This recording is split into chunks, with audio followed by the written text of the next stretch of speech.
അസ്സാം വലൈക്കും dear friends. ഇന്നത്തെ നമ്മുടെ സ്പെഷ്യൽ നിങ്ങൾ ആരും ഇതുവരെയും ട്രൈ ചെയ്ത് നോക്കിയിട്ടില്ലാത്ത ഒരു അടിപൊളി വെറൈറ്റി റെസിപ്പിയാണ്. നമ്മുടെ ഈ വീഡിയോ കണ്ടുകൊണ്ടിരിക്കുന്ന സമയത്ത് നിങ്ങൾക്ക് ഇഷ്ടപ്പെടുകയാണെങ്കിൽ ഒന്ന് ലൈക്ക് ചെയ്തേക്കണേ. അതുപോലെ തന്നെ നമ്മുടെ ഈ ചാനൽ ആദ്യമായിട്ട് കാണുന്നവരും ഇതുവരെയും സബ്സ്ക്രൈബ് ചെയ്യാത്തവരും പ്ലീസ് ഒന്ന് സബ്സ്ക്രൈബ് ചെയ്തേക്കണേ. ഞാനിടുന്ന വീഡിയോസ് ഉടനടി കിട്ടുന്നതിനായി സബ്സ്ക്രൈബ് ബട്ടന്റെ തൊട്ടടുത്ത് കാണുന്ന ബെല്ലൈക്കൺ കൂടി ക്ലിക്ക് ചെയ്തിട്ട് ഓൾ എന്ന ഓപ്ഷൻ എനേബിൾ ചെയ്യാനും മറക്കല്ലേ. പാത്രത്തിലേക്ക് 250 ml കപ്പിന് 1/4 കപ്പ് വറുത്ത പച്ചരിപ്പൊടി ഇട്ട് കൊടുക്കാം. ഒട്ടും തരിയൊന്നുമില്ലാത്ത അപ്പം ഇടിയപ്പം പത്രിക്കൊക്കെ എടുക്കുന്ന പച്ചരിപ്പൊടിയാണ് എടുത്തിട്ടുള്ളത്. ഇനി ഇതിലേക്ക് 250 ml കപ്പിന് 1 കപ്പ് സാധാരണ പച്ചവെള്ളം ചേർത്ത് കട്ടകളൊന്നുമില്ലാതെ ഒന്ന് ഇളക്കി യോജിപ്പിച്ചെടുക്കാം. ഇപ്പോൾ കട്ടകളൊന്നുമില്ലാതെ ഇളക്കി യോജിപ്പിച്ചെടുത്തിട്ടുണ്ട്. ഇനി ഫ്ലെയിം ഓണാക്കി മീഡിയം ഫ്ലെയിം വെച്ച് കൊടുക്കുക. ഇനി ഇതൊന്ന് കുറുക്കിയെടുക്കാം. അപ്പോൾ അതൊന്ന് കുറുകി വന്നിട്ടുണ്ട്. കപ്പി കാച്ചിയത് ഇവിടെ റെഡി ആയിട്ടുണ്ട്. ഇപ്പം നല്ല ചൂടാണ്. ഇത് ചൂട് മാറാൻ വേണ്ടിയിട്ട് നമുക്ക് മാറ്റി വെക്കാം. ഇനി ഒരു ബൗളിൽ 250 ml കപ്പിന് 1 കപ്പ് വറുത്ത പച്ചരിപ്പൊടി ഇട്ട് കൊടുക്കാം. അപ്പം ഇടിയപ്പം പത്രിക്കൊക്കെ എടുക്കുന്ന പൊടി തന്നെയാണ് എടുത്തിട്ടുള്ളത്. വീട്ടിൽ പൊടിപ്പിക്കുന്ന പൊടിയായാലും എടുക്കാവുന്നതാണ്. ഒട്ടും തരിയൊന്നും ഉണ്ടാവാൻ പാടില്ല. ഫൈൻ പൗഡർ ആയിരിക്കണം. അപ്പോൾ ഇതുപോലത്തെ അളവ് കപ്പില്ലാന്നുണ്ടെങ്കിൽ വീട്ടിലുള്ള സാധാരണ വലിപ്പമുള്ള ഗ്ലാസിന്റെ അളവിൽ അളന്നിട്ടെടുത്താലും മതി. ഇനി ഇതിലേക്ക് 1/2 കപ്പ് തേങ്ങാ വെള്ളമാണ് ചേർത്ത് കൊടുക്കുന്നത്. തേങ്ങാ വെള്ളം ഉണ്ടെന്നുണ്ടെങ്കിൽ തേങ്ങാ വെള്ളം ഉറപ്പായിട്ടും ചേർത്ത് കൊടുക്കുക. തേങ്ങാ വെള്ളം ഇല്ലാന്നുണ്ടെങ്കിൽ സാധാരണ പച്ചവെള്ളം ചേർത്ത് കൊടുത്താലും മതി. ഇനി ഇതിലേക്ക് സാധാരണ പച്ചവെള്ളം 1 കപ്പ് ചേർത്ത് കൊടുക്കാം. ഇനി കട്ടകളൊന്നുമില്ലാതെ നല്ലതുപോലെ ഒന്ന് ഇളക്കി യോജിപ്പിക്കാം. ഇപ്പോൾ എല്ലാം ഒന്ന് കലക്കി എടുത്തിട്ടുണ്ട്. കട്ടകളെല്ലാം മാറ്റി കലക്കി എടുത്തിട്ടുണ്ട്. ഇതിലേക്ക് 1/2 കപ്പ് ചിരകിയ തേങ്ങ ചേർക്കാം. തേങ്ങയ്ക്ക് പകരം നിങ്ങൾക്ക് തേങ്ങാപ്പാൽ വേണമെന്നുണ്ടെങ്കിൽ 1/2 കപ്പ് ചേർത്ത് കൊടുക്കാവുന്നതാണ്. അപ്പോൾ നമ്മൾ എടുക്കുന്ന വെള്ളത്തിന്റെ അളവ് കുറച്ചെടുത്താൽ മതിയാവും. ഇതിലേക്ക് 1/2 ടീസ്പൂൺ ഉപ്പ് ചേർക്കാം. അതുപോലെ തന്നെ 1 ടീസ്പൂൺ പഞ്ചസാരയും 1/2 ടീസ്പൂൺ ഇൻസ്റ്റന്റ് ഈസ്റ്റും കൂടി ചേർത്ത് ഒന്ന് ഇളക്കി യോജിപ്പിച്ചെടുക്കാം.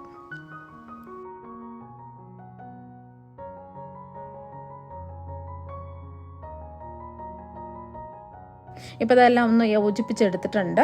ചൂട് മാറിയ കപ്പി കാച്ചി എടുത്തില്ലേ, അത് ഇതിലേക്ക് അങ്ങ് ചേർത്ത് കൊടുത്ത് ഒന്നും കൂടി ഒന്ന് ഇളക്കി യോജിപ്പിക്കാം.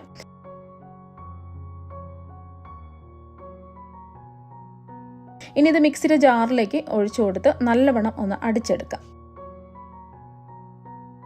ഈ ഒരു രീതിക്കാണ് അടിച്ചെടുക്കാനുള്ളത്. ഇതൊരു ബൗളിലേക്ക് മാറ്റാം.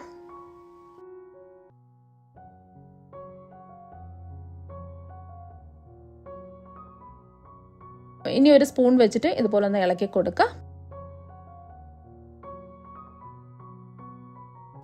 മാവൊന്ന് പൊങ്ങി കിട്ടാൻ വേണ്ടിയിട്ട് ഇത് മൂടി വെച്ച് നമുക്ക് മാറ്റി വയ്ക്കാം. ചൂടായി കിടക്കുന്ന ഒരു കുക്കറിലേക്ക് 3 ടേബിൾ സ്പൂൺ വെളിച്ചെണ്ണ ഒഴിച്ചു കൊടുക്കാം. എണ്ണ ഒന്ന് ചൂടാവട്ടെ. എണ്ണ ഒന്ന് ചൂടാതിന് ശേഷം ഇതിലേക്ക് 1/2 ടീസ്പൂൺ വലിയ ജീരകം, 5 ഏലക്ക, 6 ഗ്രാമ്പു, 2 ചെറിയ കഷ്ണം പട്ട എന്നിവ ചേർത്ത് ഒന്ന് ഇളക്കി കൊടുക്കാം. ഇപ്പോൾ നല്ലതുപോലെ ഒന്ന് മൂത്ത് നല്ലൊരു മണം വരുന്നുണ്ട്. ഈ ഒരു സമയം ഇതിലേക്ക് 4 മീഡിയം സൈസ് സവാള നീളത്തിൽ അരിഞ്ഞതും കൂടി ചേർത്ത് കൊടുക്കാം. ഇനി ഇതൊന്ന് ഇളക്കി കൊടുക്കാം.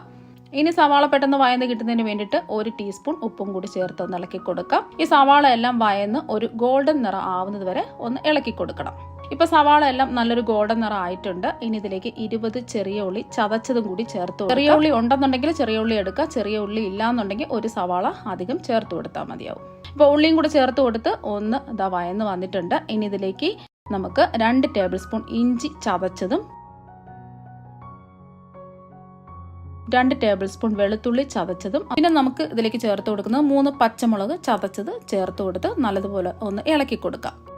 10 സെക്കൻഡ് ഒന്ന് ഇളക്കി കൊടുത്തതിന് ശേഷം ഇതിലേക്ക് 2 തക്കാളി ചെറുതായിട്ട് കട്ട് ചെയ്ത് ചേർത്ത് കൊടുക്കാം. തക്കാളി എല്ലാം ഉടഞ്ഞ് വാടി കിട്ടുന്നവരെ ഒന്ന് ഇളക്കി കൊടുക്കുക. ഇനി ഇതിലേക്ക് നമുക്ക് പൊടി ഐറ്റംസ് ഒക്കെ ചേർത്ത് കൊടുക്കാം. 5 ടേബിൾ സ്പൂൺ കാശ്മീരി മുളക് പൊടിയാണ് ചേർത്ത് കൊടുക്കുന്നത്. എരിവുള്ള മുളക് പൊടിയാണെന്നുണ്ടെങ്കിൽ 2 ടേബിൾ സ്പൂൺ മുളക് പൊടി ചേർത്ത് കൊടുത്താൽ മതിയാവും. അതുപോലെ തന്നെ മല്ലിപ്പൊടി 5 ടേബിൾ സ്പൂൺ ചേർത്ത് കൊടുക്കാം. മഞ്ഞൾപ്പൊടി 1 ടീസ്പൂണും കൂടി ചേർത്ത് കൊടുക്കാം. ചേർത്ത് കൊടുക്കുന്നത് കുരുമുളക് പൊടിയാണ്. 1/2 ടീസ്പൂൺ ചേർത്ത് കൊടുത്ത് പച്ചമണം മാറി കിട്ടുന്നവരെ ഒന്ന് ഇളക്കി കൊടുക്കാം. പൊടിയുടെ പച്ചമുളകൊക്കെ ഒന്ന് മാറി കിട്ടിയിട്ടുണ്ട്. ഇനി ഇതിലേക്ക് നമ്മൾ കഴുകി വൃത്തിയാക്കി വെച്ചിരിക്കുന്ന ബീഫ് ചേർത്ത് കൊടുക്കാം. ഞാനിപ്പോൾ കാണിക്കുന്നത് 1 കിലോ ബീഫിന്റെ അളവിലാണ് എല്ലാം കാണിച്ചിരിക്കുന്നത്. അപ്പോൾ 1 കിലോ ബീഫ് കഴുകി വൃത്തിയാക്കി എടുത്തതിലേക്ക് ചേർത്ത് കൊടുത്ത് ഒരു 2 മിനിറ്റ് ഒന്ന് ഇളക്കി കൊടുക്കാം.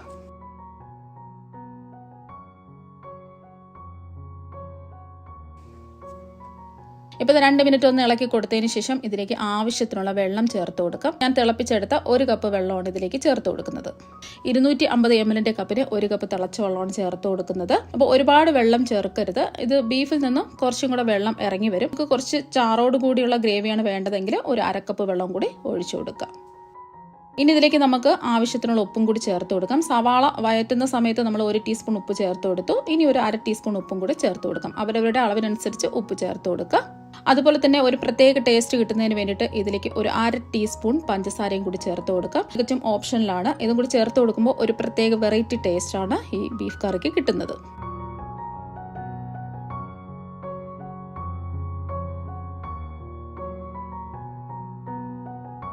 കറിവേപ്പില ഇതുപോലെ കൈകൊണ്ട് മുറിച്ചിട്ട് കൊടുക്കുക. ഒന്ന് ഇളക്കി കൊടുത്തതിന് ശേഷം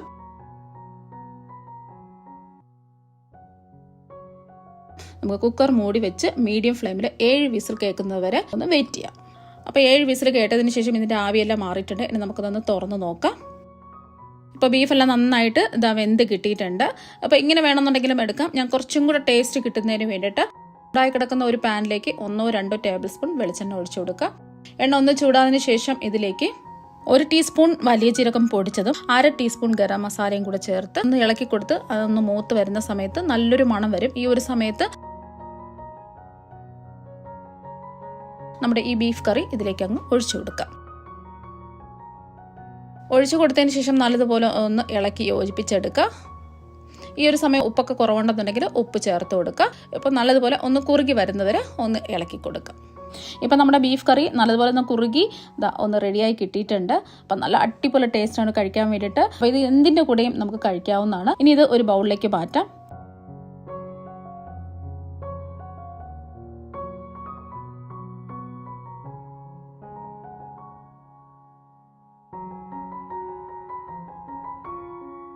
ഇപ്പോൾ കടല് എത്രമാത്രം അടിപൊളിയായിട്ട് കിട്ടിയിട്ടുണ്ടെന്ന് കാണുമ്പോൾ തന്നെ നിങ്ങൾക്ക് മനസ്സിലാക്കാൻ പറ്റും എത്രമാത്രം ടേസ്റ്റാണ് ഈ ബീഫ് കറിക്കെന്ന്.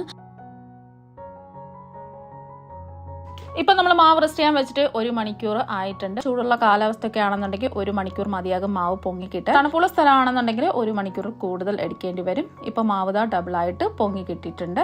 ഇനി ഒരുപാടിട്ട് ഇളക്കരുത്. ചെറിയ രീതിയിൽ ഒന്ന് ഇളക്കി കൊടുത്തതിന് ശേഷം ഈ പറഞ്ഞിരിക്കുന്ന മാവ് തന്നെ കോരി ഒഴിച്ച് ചുട്ടെടുക്കാം. ഇനി ചൂടായി കിടക്കുന്ന അപ്പച്ചട്ടിയിൽ ഒരു വലിയ സ്പൂൺ മാവ് ഒഴിച്ച് ചുറ്റിച്ചു കൊടുത്ത് ഇതുപോലെ ചെറിയ ബബിൾസ് ഒക്കെ വരുന്ന സമയത്ത് മൂടി വെച്ച് അപ്പം നമുക്ക് വേവിച്ചെടുക്കാം. മീഡിയം ഫ്ലെയിം വെച്ച് കൊടുക്കുക. നമ്മൾ മൂടി വെച്ച് കുറച്ച് സമയം ആകുമ്പോൾ തന്നെ അപ്പം റെഡിയായി കിട്ടും. ഇത് കണ്ടില്ലേ, പച്ചരി വെച്ചിട്ട് അരച്ച അപ്പം ഉണ്ടാക്കുന്നത് പോലെ തന്നെ അരിപ്പൊടി വെച്ചിട്ടും നമുക്ക് പെർഫെക്റ്റ് ആയിട്ട് അപ്പം റെഡിയാക്കി എടുക്കാൻ പറ്റും. ഇതുപോലെ തന്നെ ബാക്കിയിരിക്കുന്ന അപ്പവും നമുക്ക് ചുട്ടെടുക്കാം. ഇപ്പോൾ കണ്ടില്ലേ, അപ്പമൊക്കെ നല്ല സോഫ്റ്റ് ആയിട്ട് പഞ്ഞിക്കെട്ട് പോലെ ഇരിക്കുന്നത്. ഇപ്പോൾ രാവിലെ സമയമില്ലാത്ത സമയത്ത് 1 മണിക്കൂർ കൊണ്ട് വളരെ എളുപ്പത്തിൽ റെഡിയാക്കി എടുക്കാൻ പറ്റുന്ന പാലപ്പവും കുക്കറിൽ വളരെ രുചികരമായിട്ട് റെഡിയാക്കി എടുക്കാൻ പറ്റുന്ന ബീഫ് കറിയും ഇവിടെ റെഡി ആയിട്ടുണ്ട്. രണ്ടും നല്ല അടിപൊളി ടേസ്റ്റാണ് കഴിക്കാനായിട്ട്. അപ്പം നിങ്ങൾ എന്തായാലും ഇതുപോലെ ഒരു പ്രാവശ്യം ബീഫ് കറിയും പാലപ്പവും ഒന്ന് റെഡിയാക്കി നോക്കുക. തീർച്ചയായും നിങ്ങൾക്ക് എല്ലാവർക്കും ഒരുപാട് ഇഷ്ടമാകും. അപ്പോൾ നമുക്ക് മറ്റൊരു വെറൈറ്റി വീഡിയോ ആയിട്ട് വീണ്ടും കാണാം. താങ്ക്